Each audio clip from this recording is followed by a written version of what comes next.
Jadi ada cerita pertemuan antara Alexander dan Diogenes. Dan tentang filosof yang namanya Diogenes ini. Ini sama sekali kebalikan dari Alexander, gaya hidupnya. Kalau Alexander kan raja besar, pemilik dunia, penguasa dunia. Kalau Diogenes ini orang yang hidupnya di dalam tong-tong sampah, hanya ditemani oleh seekor anjing dan satu buah lampu, jarang pakai baju, agak uraan, cara berpikirnya alternatif. Dia ini unik, sampai orang menyebutnya sebagai anjing, tapi dia tidak marah karena dia punya filosofi sendiri tentang anjing. Kalau kita dimaki-maki sebagai anjing kan terus kita marah, tapi kalau Diogenes dia malah senang saja, bisa menikmati karena dia punya filosofi sendiri tentang anjing. Bahkan ada satu cerita, mungkin dulu pernah saya ceritakan ya, satu ketika ada orang tentang memanggil dia anjing, wahai engkau si anjing. Nah, terus dia datangi orang itu, terus dia jongkok, terus dikencingi orang itu. Orangnya marah-marah ini, kamu kok malah ngencingi aku, dasar anjing ini. Jawabannya Diogenes, lah iya karena saya anjing itu makanya saya kencing sembarangan. Kan cocok seperti yang kau bilang sendiri. Nah, itu gayanya Diogenes seperti itu. Meskipun dia juga punya, mengapa kok dia suka dipanggil orang sebagai si anjing.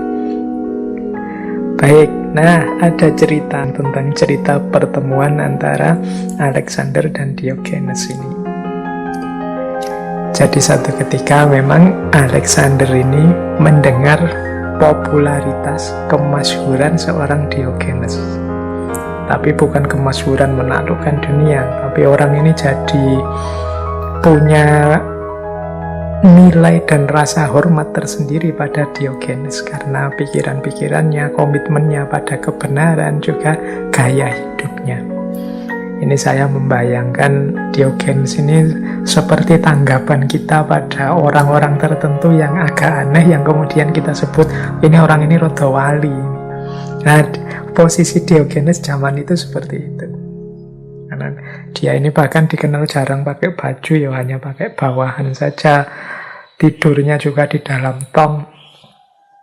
Kemudian filsafatnya juga bukan pikiran-pikiran tertib bangsawan seperti gagasan-gagasannya Socrates. Dia agak unik dan uraan. Nah, ini popularitas seperti ini menarik perhatian Alexander. Jadi Alexander yang masih muda itu seneng dengan gaya-gaya seperti Diogenes ini. Mungkin seperti teman-teman yang muda-muda ini kan juga suka kalau ada cerita-cerita, wah ini ada wali di sana, ada orang besar di sana yang unik, yang tidak seperti orang biasa. Jadi biasanya yang muda-muda kan tertarik untuk datang. Nah, ada beberapa pelajaran dari kisah dialog antara Alexander dan Diogenes ini. Ya, ini saya ambil dari beberapa sumber tentang percakapan ini. Kita lihat yang fragmen-fragmennya. Jadi Alexander ini sebelum dia berangkat melakukan penaklukan, ambil waktu sebentar untuk menemui Diogenes di tempatnya. Nah, setelah dia sampai melihat Diogenes, kok Diogenes ini diam saja, kok ndak keluar dari tongnya kemudian berdiri kemudian memberi penghormatan, tapi dia santai saja, diam saja meskipun didatangi Alexander dan jenderal-jenderalnya. Padahal saat itu Alexander sudah dikenal sebagai raja besar, jadi dia sudah punya gelar the great, orang besar, orang agung, meskipun sebelum menaklukkan kemana-mana yang sangat luas. Nah, terus ditegurlah si Diogenes ini oleh Alexander. Mengapa Anda kok diam saja saya datang? Jangan-jangan engkau tidak sadar ini siapa yang sedang menemuimu saat ini. Ya, Diogenes ini kemudian menengok pada anjingnya, karena dia selalu ditemani anjing kemana-mana. Terus dia bilang pada anjing itu, Dengarlah apa yang dikatakan oleh orang bodoh ini. Dia bilang, aku tidak tahu siapa dia. Faktanya sebenarnya dia tidak tahu siapa dirinya. Apa yang harus kulakukan terhadap orang bodoh ini? Nah, ini kalimat pertama sudah nyindir. Jadi tadi Alexander bilang, mungkin kamu tidak tahu siapa yang sedang kau hadapi. Kata Diogenes, sebenarnya dia sendiri tidak tahu siapa dirinya. Ini kan kritik dari Diogenes pada Alexander. Kamu itu mbok yo kenali dirimu sendiri, itu lebih penting daripada menyuruh orang lain mengenali dirimu. Kalau engkau sendiri tidak jelas siapa dirimu, apa identitasmu, bagaimana engkau menyuruh orang mengenali diri?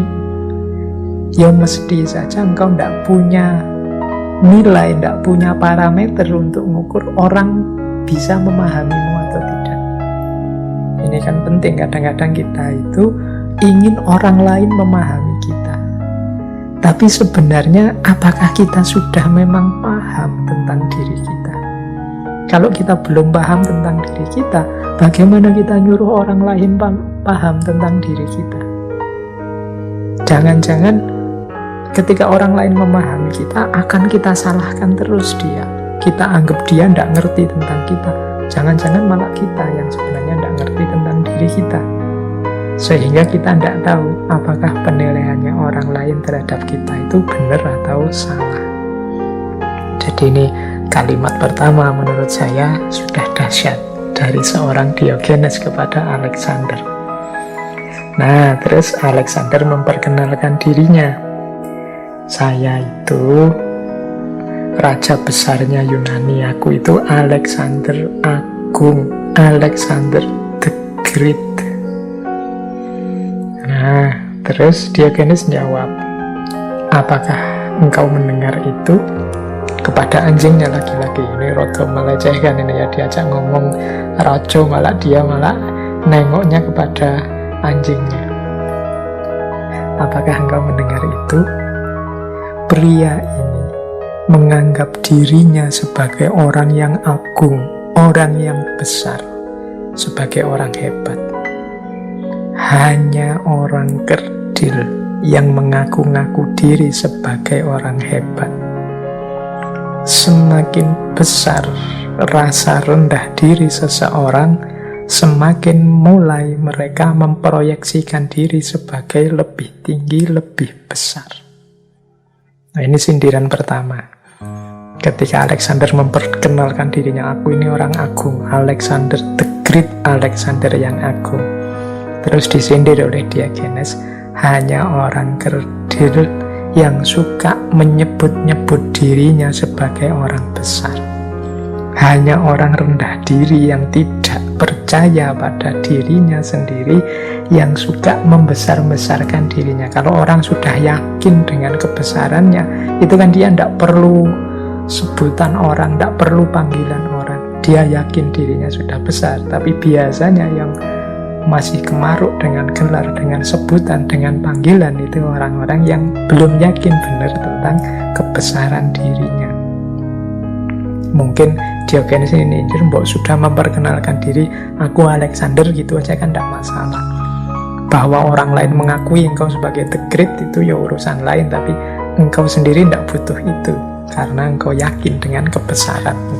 Kalau masih butuh sebutan-sebutan itu ya kemungkinan belum percaya diri dengan kebesarannya sendiri. Terus dilanjutkan Diogenes begini, terus gunanya apa engkau datang padaku? Aku ini lelaki miskin, tidak punya apa-apa. Satu-satunya yang aku miliki hanya pelita ini, lampu kecil. Yang satu-satunya mendampingiku di seluruh dunia ini ya hanya anjing ini. Yang aku ini hidupku telanjang, tidak punya baju-baju kebesaran apapun. Untuk apa engkau datang ke sini? Nah, ini juga sindiran. Engkau yang begitu besar, begitu luar biasa, ngapain capek-capek datang padaku yang tidak ada apa-apanya? Jadi Jadi ini juga sindiran pada Alexander. Kalau engkau merasa besar, apa gunanya engkau datang padaku yang tidak ada apa-apanya? Engkau merasa perlu datang padaku, berarti sebenarnya engkau tidak yang the great. Terus Alexander jawab begini, saya telah mendengar banyak cerita tentang Anda, dan sekarang saya dapat melihat bahwa semua cerita itu nyata. Anda tentu saja adalah orang yang agak aneh, tetapi cara hidup Anda sangat indah. Saya akan berangkat menaklukkan dunia, dan saya mendengar tentang Anda yang tinggal di sini. Jadi saya tidak dapat menahan godaan untuk datang dan berkunjung. Jadi ini memang dia datang, jawabannya Alexander, karena penasaran terhadap orang hebat seperti Diogenes itu. Nah, terus Diogenes jawab begini, oke, kalau gitu Anda sudah melihat saya, sekarang tidak usah buang-buang waktu lagi. Karena hidup ini singkat dan dunia ini luas. Jangan-jangan Anda mati sebelum menaklukkan dunia, sebelum Anda menaklukkannya. Jadi ini kalimatnya Alexander bahwa saya akan berangkat menaklukkan dunia dan saya mampir sebentar ke sini, itu dijawab dengan sindiran lagi oleh Diogenes. Ya sudah, kalau gitu kamu sudah ke sini, sekarang cepat-cepat pergilah. Tidak usah buang-buang waktu. Mengapa? Hidup ini singkat, dunia ini luas. Jangan-jangan engkau sudah keburu mati sebelum menaklukkannya. Jadi dia disindir, ambisimu itu lo menaklukkan dunia apa tidak terlalu besar, tidak realistis. Wong hidup ini singkat, dunia ini luas. Itu sindiran pertama. Makanya dia, ya sudah kalau gitu cepet-cepetlah kamu pergi, tidak usah di sini lagi. Ngapain kamu buang-buang waktu ke sini? Umurmu pendek. Dunia ini luas. Siapa tahu engkau mati sebelum menaklukkan dunia. Ini koyo ucapannya wali itu kan sering, memang kenyataannya nanti juga begitu. Sebelum berhasil menaklukkan dunia, Alexander sudah meninggal dan umurnya memang sangat pendek. Terus ada lagi pernyataan dari Diogenes, pernahkah Anda berpikir, jika Anda menaklukkan dunia ini, apa yang akan engkau lakukan selanjutnya? Jadi ini juga sindiran pada Alexander. Loh, kalau engkau nanti misalnya sukses menaklukkan dunia, terus mau apa? Bolehkah aku bertanya? Kata Diogenes, kenapa engkau begitu susah payah untuk menaklukkan dunia itu loh? Tujuanmu apa? Engkau menyebutku aneh, tapi bagiku engkau yang aneh, sangat aneh. Apa yang akan kamu lakukan kalau kamu sudah menaklukkan dunia? Nah, ini pertanyaan menohok dari seorang Diogenes kepada Alexander. Terus Alexander jawab begini, saya tidak pernah memikirkan itu, jujur saja. Pokoknya dia ambisi menaklukkan dunia itu saja. Tidak pernah kalau sudah takluk seluruh dunia di kakimu mau apa. Itu dia tidak pernah mikir begitu.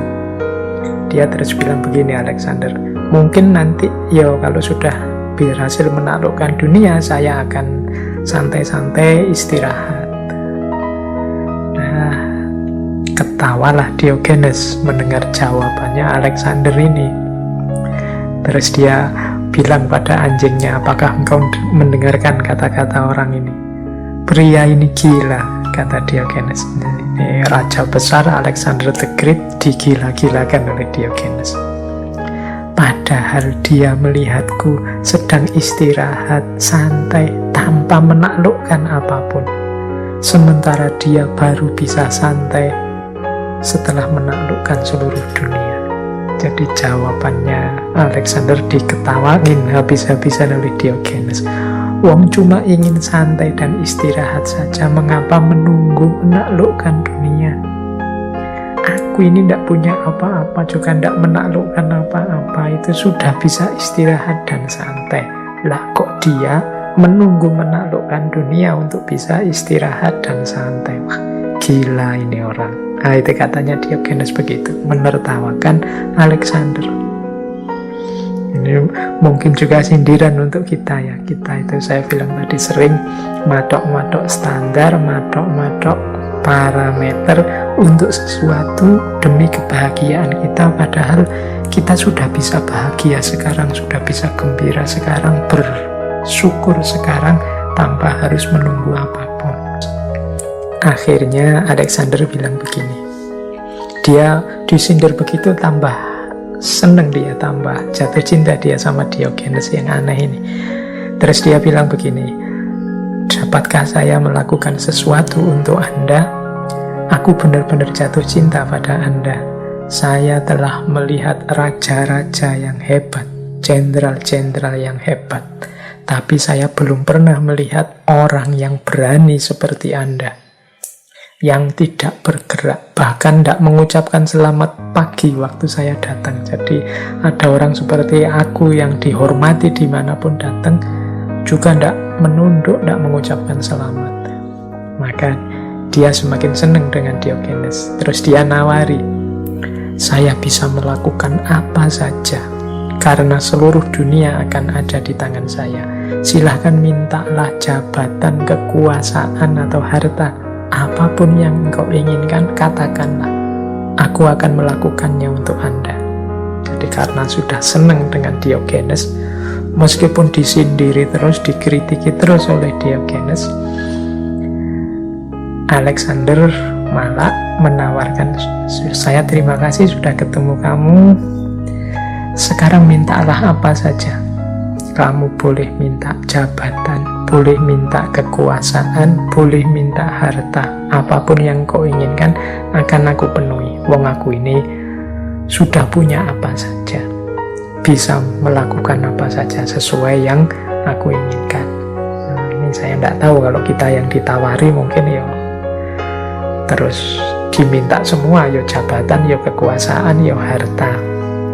Tapi sayangnya yang ditawari ini Diogenes. Jadi terus Diogenes hanya senyum, kemudian menghadap lagi pada anjingnya. Terus dia bilang, benarkah begitu?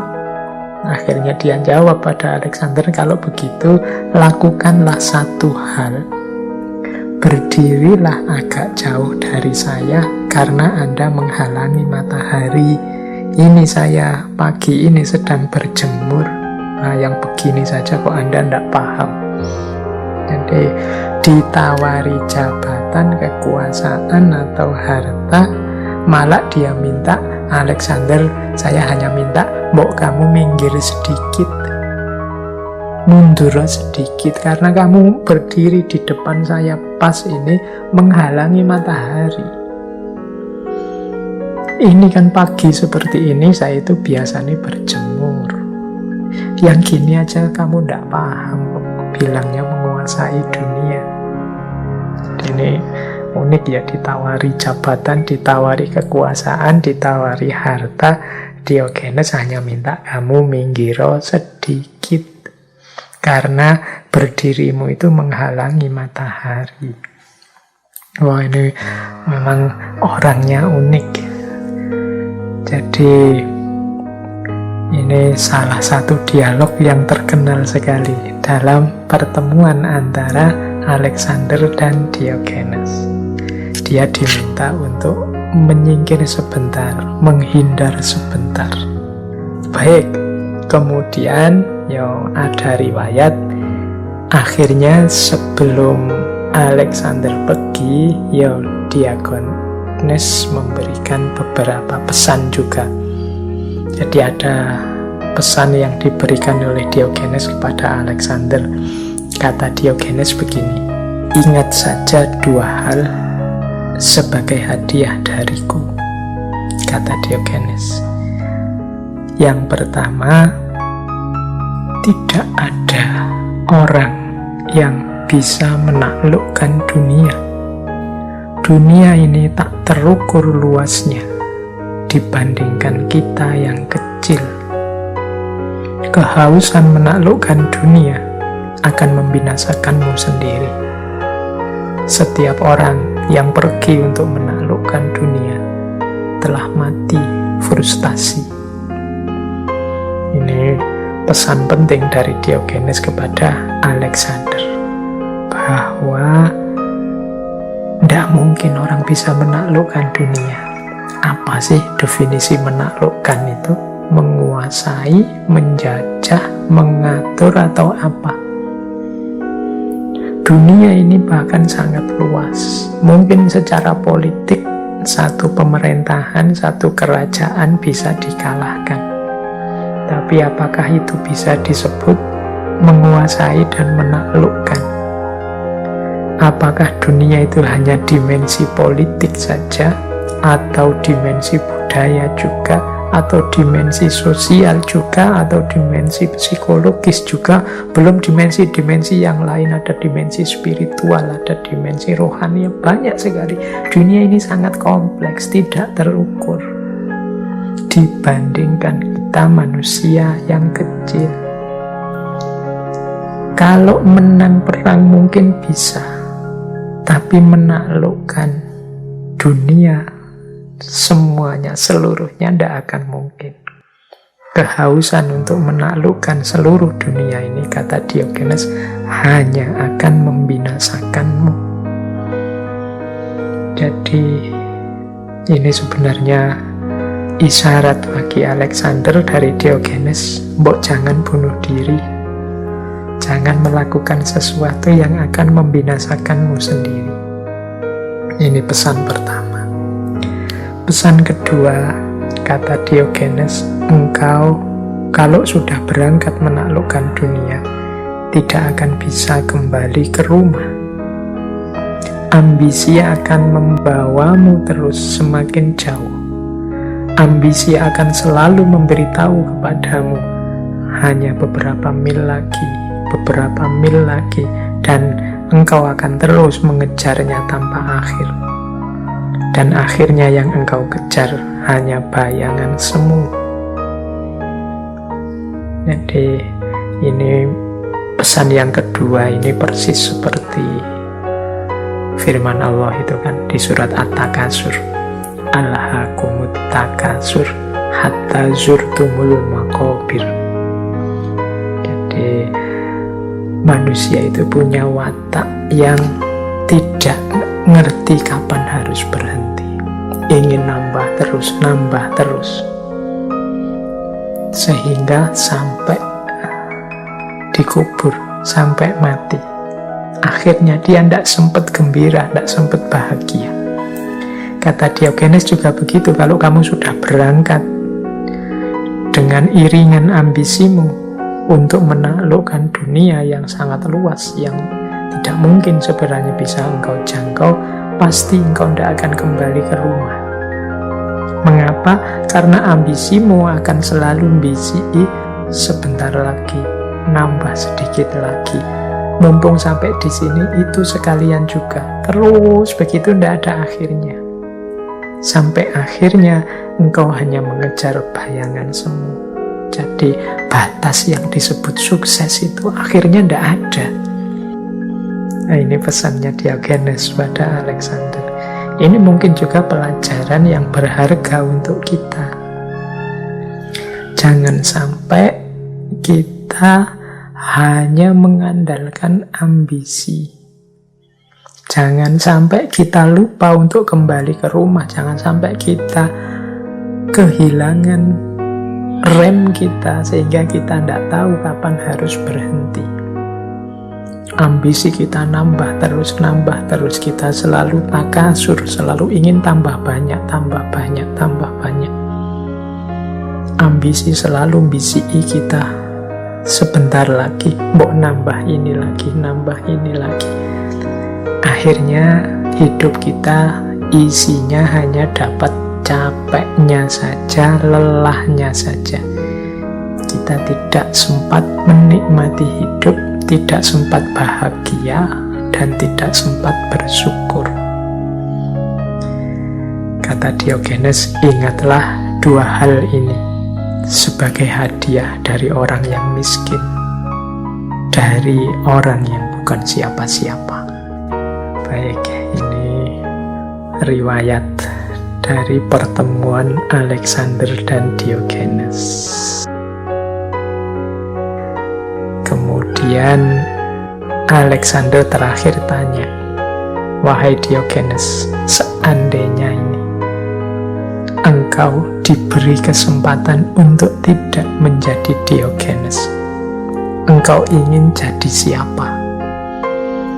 Ini sebenarnya diam-diam Alexander itu ingin jawabannya Diogenes itu, "Aku ingin jadi orang besar sepertimu." Jadi mungkin Diogenes the Great, bayangannya Alexander begitu.